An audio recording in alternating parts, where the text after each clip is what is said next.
आप सबका super concept classes में स्वागत है। और आज की इस वीडियो में आप लोगों को सीयूईटी 2022 के क्वेश्चन पेपर का सॉल्यूशन कराने वाला हूं।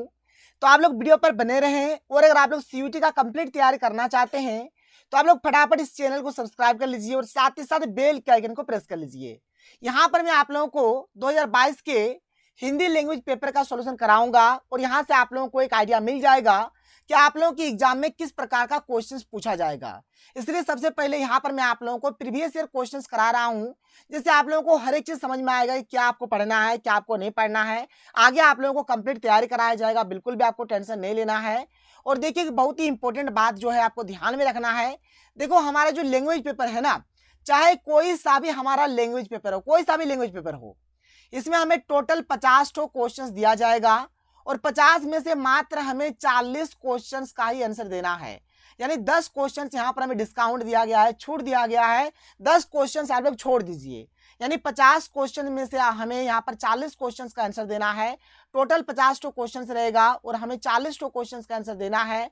और समय यहाँ पर हमें मिलेगा 45 मिनट। इस बात का भी आप लोग एकदम ध्यान रखिए, 45 मिनट के भीतर आप लोगों को 40 क्वेश्चंस का आंसर देना है। तो चलो शुरू करते हैं, एक एक करके हर एक क्वेश्चन को देखेंगे।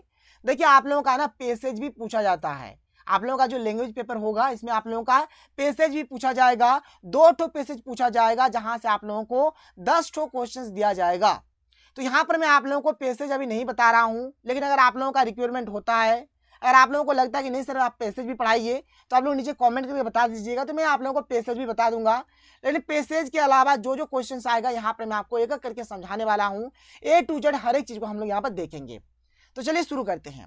देखिए सबसे पहले यहाँ पर एक निर्देश दिया हुआ है, क्या है कि दिए गए वाक्यों में रिक्त स्थानों की पूर्ति के लिए 4 विकल्प दिए गए हैं। उपयुक्त विकल्प का चयन करके रिक्त स्थान भरिए। देखिए यहाँ पर हमें नीचे जो भी क्वेश्चन दिया गया है, यहाँ पर हमें हर एक क्वेश्चन में 4 ऑप्शन दिया गया है। रिक्त स्थान है, जैसे आप लोग देख सकते हैं खाली स्थान है।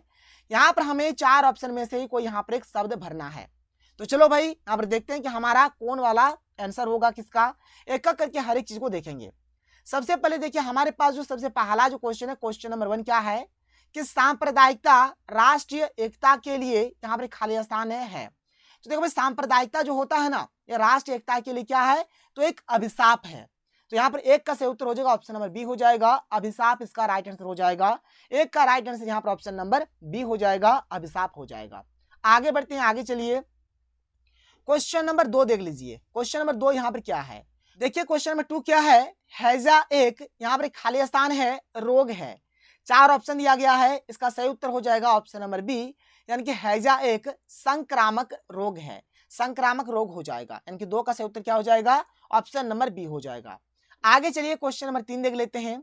देखिए क्वेश्चन नंबर 3 हमारे पास क्या है कि अथक परिश्रम और सतत यहाँ पर खाली स्थान है, चरम सीमा प्राप्त कर सकता है। तो यहाँ पर 3 का जो हमारा राइट आंसर हो जाएगा, 3 का हो जाएगा यहाँ पर ऑप्शन नंबर बी हो जाएगा। क्या हो जाएगा, व्यवसाय। क्या हो जाएगा यहाँ पर, व्यवसाय इसका राइट आंसर हो जाएगा। यानी कि अथक परिश्रम और सतत व्यवसाय चरम सीमा प्राप्त कर सकता है। तो यहाँ पर 3 का सही उत्तर क्या हो जाएगा, ऑप्शन नंबर बी हो जाएगा, व्यवसाय हो जाएगा। यानी भाई बात यही रहा कि अगर आप लोग मैक्सिमम यानी ज्यादा से ज्यादा अगर आप लोग परिश्रम करेंगे तो आपको व्यवसाय में उतना ही आपको सफलता मिलेगा, फल मिलेगा। तो 3 का सही उत्तर यहाँ पर ऑप्शन नंबर क्या हो जाएगा, यहाँ पर ये ऑप्शन नंबर बी इसका सही हो जाएगा। आगे चलिए क्वेश्चन नंबर 4 देख लेते हैं। देख लीजिए क्वेश्चन नंबर 4 यहाँ पर क्या है, मदर टेरेसा का यहाँ पर खाली स्थान है, संसार भर में फैला हुआ है। तो क्या फैला हुआ है बताना है। तो इनका जो है ना यश, क्या इनका यश, इनका जो यश है पूरे संसार भर में फैला हुआ है। मदर टेरेसा का यश संसार भर में फैला हुआ है। 4 का सही उत्तर यहाँ पर ऑप्शन नंबर सी हो जाएगा। आगे चलिए क्वेश्चन नंबर 5 देख लेते हैं। देख लीजिए क्वेश्चन नंबर 5 हमारे पास क्या है। क्वेश्चन नंबर 5 ये भगवान बड़े दयालु है, यहाँ पर खाली स्थान है, सबकी सुनते हैं। तो देखो भाई 4 ऑप्शन है, एक एक करके आप यहाँ पर बिठा बिठा कर देख सकते हो, जो आपका सूट करेगा वही आपका आंसर होगा। तो यहाँ पर वे ज्यादा सूट करेगा, वे सबकी सुनते हैं। 5 का सही उत्तर क्या हो जाएगा, ऑप्शन नंबर ए हो जाएगा, वे सबकी सुनते हैं। तो ये चीज हो गया। आगे चलिए अगला क्वेश्चन देख लेते हैं। देखिए अगला क्वेश्चन क्या है, फिर से यहाँ पर हमें एक निर्देश दिया गया है। इसमें क्या बोला गया है कि दिए गए शब्दों का उचित विलोम शब्द बताने के लिए सही विकल्प का चयन कीजिए। यानी भाई यहाँ पर देखो विलोम शब्द से हमारा क्वेश्चन आ रहा है, ठीक है। ऊपर में तो रिक्त स्थान भरने वाला क्वेश्चन था, यहाँ पर अब हमें विलोम शब्द वाला क्वेश्चन दिया गया है। विलोम शब्द यानी कि उल्टा शब्द। उल्टा शब्द आप लोगों ने पढ़ा होगा, रात का दिन, ठीक है, माता का पिता, पति का पत्नी, सुख का दुख, ये सब आप लोगों ने पढ़ा होगा। तो बस वही सब चीजें भाई विलोम शब्द, उल्टा शब्द जो आप लोगों ने पढ़ा है। लेकिन यहाँ पे थोड़ा भाई लेवल थोड़ा सा टफ है, आपको समझना है, अच्छे तरीके से देखना है। आगे आप लोगों को हर एक चीज का वीडियो मिलेगा। तो यहाँ पे देखो सबसे पहला है स्थूल। तो स्थूल का विलोम यहाँ पर बताना है। तो देखो भाई स्थूल का जो विलोम होता है ना, स्थूल का विलोम हो जाता है सूक्ष्म। स्थूल का क्या होता है विलोम? सूक्ष्म होता है, याद रखिएगा। स्थूल का सूक्ष्म हो जाएगा। और जड़ का क्या होता है? जड़ का हो जाएगा हमारा चेतन। जड़ का क्या होता है? जड़ का चेतन होता है। और घना, घना का हो जाएगा विरल। ये सब चीज आप लोग याद रखिएगा। ये सब हमारा विलोम शब्द होता है, उल्टा शब्द होता है। तो यहाँ पर 6 का सही उत्तर क्या हो जाएगा? ऑप्शन नंबर बी हो जाएगा। यहाँ पर सूक्ष्म इसका राइट आंसर हो जाएगा। 6 का क्या हो जाएगा? ऑप्शन नंबर बी यहाँ पर सही हो जाएगा। आगे चलते हैं, अगले क्वेश्चन को बढ़ते हैं। अगला क्वेश्चन देख लेते हैं। अगला क्वेश्चन फटाफट आप लोग देख लीजिए। क्वेश्चन नंबर 7 देख लो। यहाँ पर क्या है? शोषक। तो शोषक का जो हमारा होता है विलोम शब्द, शोषक का हो जाएगा पोषक। शोषक का क्या हो जाएगा? पोषक हो जाएगा। एक यहाँ पर देखिए शोषित लिखा हुआ है, शोषित का होता है हमारा पोषित। देखो शोषित का बोलता तो हम लोग बोलते पोषित। तो शोषित का अगर पोषित है तो पोषित का क्या हो जाएगा? शोषित हो जाएगा। शोषित हो जाएगा, कोई दिक्कत नहीं है। एक है हमारा सेवक। सेवक का हमारा उल्टा हो जाएगा स्वामी। सेवक का क्या हो जाएगा? स्वामी हो जाएगा। स्वामी का सेवक हो जाएगा। तो यहाँ पर क्वेश्चन में बोला गया है शोषक का, तो शोषक का उल्टा क्या हो जाएगा? पोषक हो जाएगा। 7 का सही उत्तर क्या होगा? ऑप्शन नंबर डी हो जाएगा। ठीक है, शोषक का विलोम क्या हो जाएगा? यहाँ पर पोषक हो जाएगा। देखिए मैं जो नहीं भी दिया हुआ है ना उसके बारे में भी हम लोग यहाँ पर डिस्कस कर लेते हैं कि क्या पता क्या नहीं क्या पूछा जाए, इसलिए आप लोगों को हर एक चीज को कर लेना है। अगर आपके पास व्याकरण का बुक है तो निकालिए, जितना भी विलोम शब्द उल्टा शब्द है सबको आप लोग पढ़ डालिए। इसके बाद आगे चलते हैं। आगे देखिए अगला जो है यहाँ पर हमारे पास यहाँ पर बोला गया निषेध। निषेध का यहाँ पर हमें उल्टा शब्द बताना है। तो निषेध का जो हमारा यहाँ पर उल्टा शब्द हो जाएगा, निषेध का होता है विहित। क्या हो जाएगा? विहित। 8 का सही उत्तर यहाँ पे क्या हो जाएगा? ऑप्शन नंबर ए हो जाएगा। 8 का यहाँ पर ऑप्शन नंबर ए हो जाएगा, विहित इसका राइट आंसर हो जाएगा। आगे चलो भाई अगले क्वेश्चन की ओर बढ़ते हैं। अगला क्वेश्चन देख लीजिए। अगला क्वेश्चन यहाँ पर क्या है देख लीजिए। यहाँ पर अगला क्वेश्चन है प्रतीचि। प्रतीचि का यहाँ पर बताना है कि उल्टा शब्द यहाँ पर क्या हो जाएगा। तो प्रतीचि का जो यहाँ पर उल्टा शब्द हो जाएगा हमारा, 9 का सही उत्तर हो जाएगा ऑप्शन नंबर सी हो जाएगा प्राची। प्रतीचि का क्या हो जाएगा? प्राची हो जाएगा। 9 का सही उत्तर ऑप्शन नंबर सी हो जाएगा। आगे चलिए क्वेश्चन नंबर 10 देख लेते हैं। क्वेश्चन नंबर 10 है कि आवृत। आवृत का यहाँ पर उल्टा पूछा गया है। तो आवृत का जो हमारा यहाँ पर उल्टा हो जाएगा, आवृत का हो जाएगा अनावृत। 10 का सही उत्तर क्या हो जाएगा? ऑप्शन नंबर सी हो जाएगा। यहाँ पर अनावृत हो जाएगा। 10 का यहाँ पर ऑप्शन नंबर सी राइट हो जाएगा। क्वेश्चन नंबर 11 की ओर चलते हैं। क्वेश्चन नंबर 11 देख लीजिए। देखिए क्वेश्चन नंबर 11 क्या है कि रिजु का विलोम शब्द होगा। तो रिजु का विलोम शब्द होता है वक्र। रिजु का क्या हो जाएगा? वक्र हो जाएगा। यहाँ पर देखिए सरल है, सरल का उल्टा हमारा क्या होता है? सरल का उल्टा होता है कठिन। इस बात का भी आप लोग ध्यान रखिएगा। आगे चलते हैं, क्वेश्चन नंबर 12 देख लेते हैं। देखिए क्वेश्चन नंबर 12 हमारे पास क्या है कि गौरव का विलोम शब्द है। तो गौरव का विलोम शब्द हो जाएगा लाघव। क्या हो जाएगा? लाघव। 12 का सही उत्तर क्या हो जाएगा? यहाँ पर ऑप्शन नंबर ए हमारा राइट आंसर होगा। देखो भाई यहाँ पर एक लघु दिया हुआ है, लघु का हमारा उल्टा होता है दीर्घ। लघु का क्या होता है? दीर्घ होता है। इस बात का आप लोग ध्यान रखिएगा। आगे चलिए फिर से देखिए यहाँ पर हमें एक निर्देश दिया हुआ है और क्या है देख लेते हैं। यहाँ पर बोला गया कि दिए गए समोच्चारित भिन्नार्थक शब्द युग्मों के सही अर्थ भेद के लिए विकल्प का चयन कीजिए। देखिए मतलब यहाँ पर किस प्रकार का क्वेश्चन आप लोगों को मिलेंगे। देखिए जैसे क्वेश्चन नंबर 13 है, तो देखिए यहाँ पर एक जगह पे लिखा हुआ है अब्ज और एक जगह पे लिखा हुआ है अब्द। मतलब यहाँ पर जौ है तो यहाँ पर दौ है, बस थोड़ा सा अंतर है। इसी प्रकार से आप लोगों को थोड़ा थोड़ा अंतर मिलेगा और थोड़ा ही अंतर में इसका अर्थ भी मतलब अलग हो जाता है और आप लोगों को यहाँ पर इसका अर्थ ही बताना है। तो देखो भाई जैसे यहाँ पर अब्ज है तो अब्ज मतलब होता है कमल। अब्ज माने क्या होता है? अब्ज माने होता है कमल। और यहाँ पर क्या है? अब्द है तो अब्द माने होता है हमारा, अब्द माने होता है वर्ष। क्या होता है? वर्ष होता है। तो 13 का सही उत्तर क्या हो जाएगा? ऑप्शन नंबर ए हो जाएगा, कमल और वर्ष इसका राइट आंसर हो जाएगा। आगे चलिए क्वेश्चन नंबर 14 देख लेते हैं। देख लीजिए क्वेश्चन नंबर 14 यहाँ पर जो हमें दिया गया है। ठीक है, क्वेश्चन नंबर 14 क्या है कि अपर है। देखिए ये अपर है और ये अपार है। अपर है और अपार। देखिए अपार माने होता है असीम। अपार माने क्या होता है? असीम। और अपर माने होता है दूसरा। तो 14 का सही उत्तर क्या हो जाएगा? यहाँ पर हमारा 14 का हो जाएगा, ऑप्शन नंबर बी हमारा राइट आंसर हो जाएगा। आगे चलिए क्वेश्चन नंबर 15 देख लेते हैं। देखिए क्वेश्चन नंबर 15 है, यहाँ पर एक जगह पे अम्बुज है, एक जगह पे अम्बुद है, मतलब यहाँ पर जौ है तो यहाँ पर दौ है। बस थोड़ा थोड़ा आप लोगों को यहाँ पर डिफरेंस देखने को मिलेगा, ज्यादा यहाँ पर डिफरेंस होता नहीं है। तो देखो अम्बुज, अम्बुज माने होता है समुद्र, अम्बुज माने क्या होता है, समुद्र होता है, और अम्बुद माने होता है बादल। ये सब आप लोगों को पढ़ना पड़ेगा, इससे आप लोगों का नहीं हो जाएगा। तो 15 का सही उत्तर क्या हो जाएगा, यहाँ पर ऑप्शन नंबर बी हो जाएगा। फटाफट आप लोग नोट डाउन कर लीजिए। इसके बाद देखिए अगला जो प्रश्न है क्वेश्चन नंबर 16 क्या है, एक हमारे पास रीत है और एक हमारे पास ऋतु है। तो भाई इसका और इसका हमें यहाँ पर अर्थ बताना है, तो देख लेते हैं। देखिए रीत, रीत का मतलब होता है शैत्य, और ऋतु, ऋतु का मतलब होता है मौसम। तो 16 का सही उत्तर क्या हो जाएगा, ऑप्शन नंबर बी हो जाएगा। क्वेश्चन नंबर 17 देख लेते हैं। देख लीजिए क्वेश्चन नंबर 17 हमारे पास क्या है। क्वेश्चन नंबर 17 है कि उपमान और उपकार दोनों का अर्थ बताना है। तो यहाँ पर उपमान का मतलब हो जाएगा तुलना, उपमान का मतलब क्या हो जाएगा, तुलना, और उपकार माने होता है भलाई। हमें पता है कि चलो भाई किसी का हम लोग उपकार कर दिए, मतलब उसका हम लोग भलाई कर दिए। तो 17 का सही उत्तर क्या हो जाएगा, यहाँ पर ऑप्शन नंबर सी हो जाएगा, तुलना और भलाई हो जाएगा इसका राइट आंसर। आगे चलिए अगला प्रश्न देख लेते हैं। ठीक है, अगला क्वेश्चन देख लेते हैं। क्वेश्चन 18 देख लीजिए क्या है। एक है हमारा कृतज्ञ और एक है हमारा क्या है, कृतघ्न। तो क्या हो जाएगा दोनों का मतलब, तो देखो भाई कृतज्ञ माने होता है उपकार मानने वाला, क्या हो जाएगा, उपकार मानने वाला, और कृतघ्न माने हो जाएगा उपकार न मानने वाला। तो 18 का सही उत्तर हो जाएगा ऑप्शन नंबर ए हो जाएगा। कृतज्ञ माने हो गया उपकार मानने वाला, और कृतघ्न माने हो गया उपकार न मानने वाला। 18 का सही उत्तर यहाँ पर क्या हो जाएगा, ऑप्शन नंबर यहाँ पर ए इसका सही हो जाएगा। आगे चलिए क्वेश्चन नंबर 19 देख लेते हैं। क्वेश्चन 19 हमारे पास क्या है। तो क्वेश्चन नंबर 19 यहाँ पर दिया गया है, एक है हमारा देख लीजिए यहाँ पर, एक हमें दिया गया है कृपन और एक हमें दिया गया है कृपान। ठीक है, एक है कृपन एक है कृपान। देखो भाई कृपान एक हथियार होता है जिसको हम लोग बोल सकते हैं, इसको हम लोग तलवार बोल सकते हैं। क्या बोलेंगे, इसको तलवार बोलेंगे। तो कृपान माने हो गया तलवार, और कृपान माने हो गया तलवार, और कृपन माने हो गया आप लोगों का कंजूस। तो 19 का सही उत्तर क्या हो जाएगा, ऑप्शन नंबर बी हो जाएगा। एक बात आप लोगों को ध्यान में रखना, देखिए सबसे पहले कृपन है, कृपन, तो कृपन का अर्थ आप लोगों को पहले लिखना है। जैसे कृपन का मतलब क्या हो गया, कृपन का मतलब हो गया कंजूस, तो पहले हम लोग कंजूस को लिखेंगे। उसके बाद जैसे कृपान माने होता है तलवार, उसके बाद हम लोग तलवार को लिखेंगे। इस बात का भी आप लोग ध्यान में रखिएगा, नहीं तो आप बोलिए सर देखिए यहाँ पर भी तलवार है, कंजूस है, इस पर टिक कर देते, नहीं भाई इस पर मत टिक करो, क्योंकि पहले कृपान है ना, तो कृपन माने कंजूस होता है, पहले कंजूस को लिखना है। फिर यहाँ पर कृपान है, कृपान माने तलवार, फिर बाद में तलवार को लिखो। 19 का सही उत्तर क्या हो जाएगा, ऑप्शन नंबर यहाँ पर बी हो जाएगा। कोई दिक्कत कोई प्रॉब्लम नहीं है। आगे चलिए आगे देख लेते हैं। इसके बाद जो अगला प्रश्न है क्वेश्चन नंबर 20। क्वेश्चन 20 क्या है कि बालू से तेल निकालना मुहावरे का अर्थ है। देखो भाई अगर आपको बालू दे दिया जाए, बालू से बोलेगा कि तेल निकालो, तो आप निकाल पाओगे, नहीं निकाल पाओगे। ये क्या है, ये हमारा एक क्या है, ये हमारा एक असंभव काम है जो जिंदगी में होगा नहीं कभी, इसलिए ये क्या है, असंभव काम करना।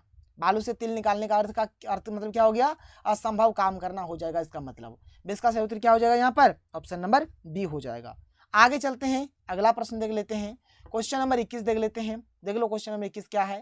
क्वेश्चन नंबर 21 है कि बाछे खिलना मुहावरे का अर्थ। तो इसका जो मतलब हो जाएगा, इसका मतलब हो जाएगा अत्यंत प्रसन्न होना। इसका मतलब क्या हो जाएगा, अत्यंत प्रसन्न होना, अत्यंत खुश होना। 21 का सही उत्तर यहाँ पर ऑप्शन नंबर बी हो जाएगा। क्वेश्चन नंबर 22 यहाँ पर क्या दिया गया है देख सकते हैं। तो क्वेश्चन नंबर 22 यहाँ पर है 99 के फेर में पढ़ना का अर्थ है। 99 के फेर में पढ़ना, इसका जो अर्थ हो जाएगा, इसका अर्थ हो जाएगा धन संग्रह की चिंता में पढ़ना। मतलब धन संग्रह का चिंता रहेगा कि पैसा हम लोग कहाँ से इकट्ठा करेंगे, किस प्रकार से पैसा बचाएंगे, तो कुछ इस प्रकार से यहाँ पर रहेगा। क्वेश्चन नंबर 23 क्या है देख लीजिए। तो क्वेश्चन नंबर 23 यहाँ पर हमें दिया गया है। क्वेश्चन नंबर 23 है कि खग जाने खग की भाषा, लोक्ति का उचित अर्थ नीचे दिए गए विकल्पों से बताइए। देखो ये लोक्ति है, खग जाने खग की भाषा। तो यहाँ पर इसका जो राइट आंसर हो जाएगा, इनके समान प्रवृत्ति वाले लोग एक दूसरे को क्या है, सराहते हैं। तो इसका राइट आंसर क्या हो जाएगा, ऑप्शन नंबर यहाँ पर डी हो जाएगा। तो इसका क्या हो जाएगा, ऑप्शन नंबर डी हो जाएगा। आगे चलिए क्वेश्चन नंबर 24 देख लेते हैं। क्वेश्चन नंबर 24 देखिए कि नीचे लोक्तियां और उनके अर्थ दिए गए हैं, इनमें गलत अर्थ वाली लोक्ति का पहचान कीजिए या फिर चयन कीजिए। जो गलत है भाई उसको यहाँ पर बताना है, जो गलत है वो वाला आपको यहाँ पर बताना है। तो इसका सही उत्तर हो जाएगा ऑप्शन नंबर बी हो जाएगा कि ओस चाटे प्यास नहीं बुझती, मतलब इसका मतलब संगठित होना ये बोल रहा है। तो भाई ये हमारा यहाँ पर गलत है लोक्ति। बाद बाकी यहाँ पर जितना भी दिया गया है सारा का सारा हमारा यहाँ पर ठीक है सही है, बट ये जो है ये गलती है, यहाँ पर हमें गलत का अर्थ वाला ही बताना है। इसलिए 24 का सही उत्तर क्या हो जाएगा, ऑप्शन नंबर यहाँ पर बी हो जाएगा। आगे नाथ न पीछे पगहा, इसका मतलब हो जाएगा बंधनहीन, सही है। एक टकसाल के ढले हैं, मतलब सब एक जैसे हैं। आँख के अंधे गांठ के पूरे, मूर्ख लेकिन धनवान, इसका मतलब हो जाएगा। लेकिन ये जो अर्थ दिया है ना, ये हमारा गलत अर्थ दिया है, जैसे 24 का सही उत्तर क्या हो गया, ऑप्शन नंबर बी हो गया। इसके बाद आगे देखो, यहाँ पर फिर से हमें देखो, यहाँ पर एक दिया हुआ है निर्देश, क्या है कि निम्नलिखित प्रश्नों में वाक्यांशों अनेक शब्दों के स्थान पर एक शब्द के लिए 4 विकल्प दिए गए हैं, इनमें से कोई एक विकल्प सही है, आपको सही विकल्प चुनना है, वही आपका उत्तर होगा। मतलब अनेक शब्दों के बदले एक शब्द, ठीक है। तो ये चीज हमें यहाँ पे देखना है। चलो देखते हैं एक करके। सबसे पहला जो है यहाँ पे देख लेते हैं कि ईश्वर को नहीं मानने वाला, जो ईश्वर को नहीं मानता है भाई, उसको हम लोग नास्तिक बोलते हैं। उसको हम लोग क्या बोलते हैं, नास्तिक बोलते हैं। जो ईश्वर को, जो भगवान को नहीं मानता है, उसको हम लोग नास्तिक बोलते हैं। और जो भगवान को मानता है उसको हम लोग क्या बोलते हैं, उसको हम लोग बोलते हैं आस्तिक। उसको क्या बोलते हैं, आस्तिक बोलते हैं। और जो भगवान को नहीं मानता उसको क्या बोलते हैं, नास्तिक बोलते हैं। एक है हमारे यहाँ पर देखो अधर्मी है। अधर्मी माने हो जाता है कि जो धर्म के काम नहीं करते, ठीक है। अधर्मी माने क्या हो जाएगा, जो धर्म के काम नहीं करते, के काम नहीं करते, मतलब जो धर्म के काम नहीं करते उसको हम लोग क्या बोलेंगे, अधर्मी बोलेंगे, ठीक है। एक है हमारा दुराचारी। दुराचारी किसको बोलेंगे, गलत आचरण करने वाला जो है उसको हम लोग क्या बोलेंगे, दुराचारी। गलत आचरण करने वाला, आचरण करने वाला, करने वाला। तो ये सब चीज आप लोग याद रखिएगा। तो 25 का सही उत्तर यहाँ पर ऑप्शन नंबर डी हो जाएगा। आगे चलिए क्वेश्चन नंबर 26 देख लेते हैं। क्वेश्चन नंबर 26 अभी मैंने आप लोगों को बताया कि ईश्वर में विश्वास करने वाला, ईश्वर में जो विश्वास करता है उसको क्या बोलते हैं भाई, उसको बोलते हैं आस्तिक। उसको क्या बोला जाता है, आस्तिक बोला जाता है। एक है हमारा भक्त। भक्त माने होता है, भक्त का क्या हो जाएगा कि अनुराग, अनुराग रखने वाला। अनुराग रखने वाला को क्या बोला जाता है, भक्त बोला जाता है। 26 का यहाँ पर जो है ऑप्शन नंबर जो सी है, इसके लिए यहाँ पर मैंने आप लोगों को समझा दिया।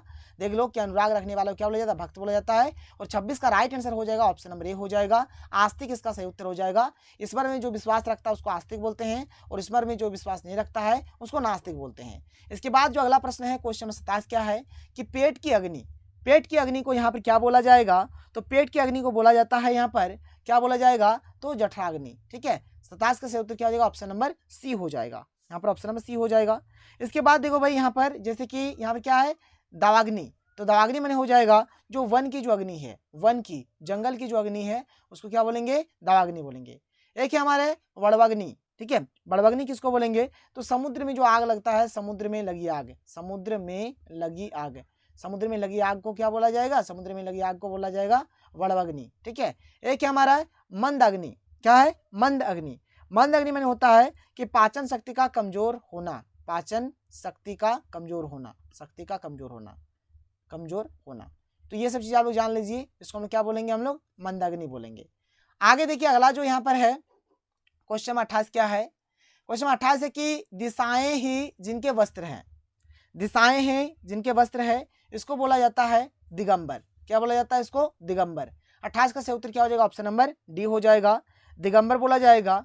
देखो भाई एक है हमारा विश्वम्भर, तो विश्वम्भर किसको बोला जाएगा, तो विश्व का भरण पोषण करने वाला, जो पूरे विश्व का भरण पोषण करता है उसको क्या बोलेंगे, विश्वम्भर बोलेंगे। और विश्व का भरण पोषण कौन करता है भाई, तो विष्णु जी करते हैं, भगवान विष्णु जी करते हैं। तो एक चीज आप लोग याद रखिएगा कि विश्वम्भर किसको बोला जाएगा, जो पूरे विश्व का भरण पोषण करता है उसको विश्वम्भर बोलेंगे। एक है हमारा दिक्पाल, क्या है, एक है हमारा दिक्पाल। दिक्पाल माने होता है 10 दिशाओं का पालन करने वाला, जो 10 दिशाओं का पालन करता है उसको क्या बोलेंगे, दिक्पाल बोलेंगे। एक है हमारा पैगंबर। पैगंबर किसको बोला जाता है, तो धर्म या संप्रदाय का जो प्रवर्तक होता है, किसी भी धर्म का या फिर किसी भी संप्रदाय का जो प्रवर्तक होगा उसको क्या बोला जाएगा, तो उसको बोला जाएगा पैगंबर। तो यहाँ पर 28 का सही उत्तर क्या हो जाएगा, यहाँ पर ऑप्शन नंबर डी हो जाएगा। आगे चलिए क्वेश्चन नंबर 29 देख लेते हैं। देख लीजिए क्वेश्चन 29 हमारे पास क्या है।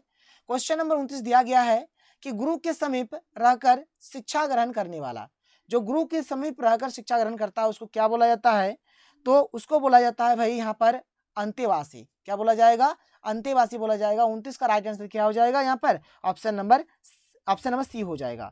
देखो भाई एक है हमारा गुरुकुलवासी, क्या है, गुरुकुलवासी। गुरुकुलवासी किसको बोलेंगे, तो जो गुरुकुल में जो रहता है, जो गुरुकुल में रहता है उसको क्या बोलेंगे, गुरुकुलवासी बोलेंगे। एक है हमारा छात्रावासी। छात्रावासी में किसको बोलेंगे, तो जो छात्रावास में रहता है, जो छात्रावास यानी कि जो हॉस्टल में रहता है उसको बोलेंगे छात्रावासी, यानी कि जो छात्रावास में रहता है उसको हम क्या बोलेंगे, छात्रावासी बोलेंगे। एक है आश्रमवासी, आश्रमवासी मैंने हो गया कि जो आश्रम में रहता है। देखो भाई गुरुकुलवासी मतलब हो गया जो गुरुकुल में रहता है, छात्रावासी मतलब जो छात्रावास में रहता है, आश्रमवासी मतलब जो आश्रम में रहता है, और गुरु के समय पर अगर शिक्षा ग्रहण करने वाला जो होता है उसको बोला जाता है अंतेवासी। तो 29 का यहाँ सही उत्तर क्या हो गया, ऑप्शन नंबर सी हो गया। आगे चलिए क्वेश्चन नंबर 30 यहाँ पर देख लेते हैं। देख लीजिए क्वेश्चन नंबर 30 हमारे पास क्या है। तो क्वेश्चन नंबर 30 यहाँ पर दिया गया है कि बहुत सी भाषाओं को जानने वाला, जो व्यक्ति बहुत सारी भाषाओं को जानते हैं उसको क्या बोला जाता है, तो इसको बोला जाता है, इसको बोला जाएगा बहुभाषाविद। क्या बोला जाएगा, बहुभाषाविद इसको बोला जाएगा। 30 का सही उत्तर यहाँ पर ऑप्शन नंबर ए हो जाएगा। एक है हमारा बहुभाषा भाषी, तो बहुभाषा भाषी किसको बोला जाता है, तो बहुत सी भाषाओं को बोलने वाला, ठीक है, बहुत सी भाषाओं को बोलने वाला, बहुत सी भाषाओं को बोलने वाला, बोलने वाला जो बहुत सी भाषाएं बोलते हैं भाई उसको बहुभाषाभाषी बोलेंगे। एक है हमारा बहुश्रुत, बहुश्रुत माने होता है कि अनेक विषयों का ज्ञान रखने वाला, जो अनेक विषयों का ज्ञान रखा है उसको क्या बोला जाएगा, उसको बोला जाएगा बहुश्रुत। और एक है हमारा बहुदर्शी, बहुदर्शी किसको बोलेंगे, तो बहुत अधिक जानने वाला, बहुत अधिक जानने वाला, जो बहुत अधिक जानता है, बहुत अधिक जानने वाला, बहुत अधिक जानने वाला। देखो भाई हमारी बात को समझो, बहुत सी भाषाओं को जानने वाला जो होता है उसको हम लोग बोलेंगे बहुभाषाविद, बहुत सी भाषाओं को बोलने वाला जो हो जाएगा उसको हम लोग बोलेंगे बहुभाषाभाषी, अनेक विषयों का जिसके पास जानकारी है, अनेक विषयों का जानकारी रखने वाला उसको बोलेंगे बहुश्रुत बोलेंगे। और एक हमारा बहुत अधिक जानने वाला जो है उसको हम क्या बोलेंगे, बहुदर्शी बोलेंगे। तो देखो भाई यहाँ पर मैंने आप लोगों को कंप्लीट 30 क्वेश्चन कराया। 10 क्वेश्चन हमारा पैसेज का रहेगा जो कि मैंने आप लोगों को कराया नहीं। इसके बाद 10 क्वेश्चन हमारा रहेगा शुद्ध अशुद्ध वाला, और उसके लिए आप लोगों को एक पर्टिकुलर वीडियो मिलेगा जहां से आप लोग हर एक चीज़ को अच्छी तरीके से समझ सकते हैं, क्योंकि वो हमारा थोड़ा लेंदी जाएगा, लंबा जाएगा, इसलिए मैं आपको उसको अगले वीडियो में करा दूंगा। टेंशन नहीं लेना है, अच्छी तरीके से तैयारी करिए, फटाफट चैनल को सब्सक्राइब करिए, आपके कॉन्टेक्ट में जितने भी दोस्त होंगे सभी को बताइए, सभी के साथ वीडियो को शेयर करें। तो मिलते हैं अगले वीडियो में। थैंक यू, जय हिंद।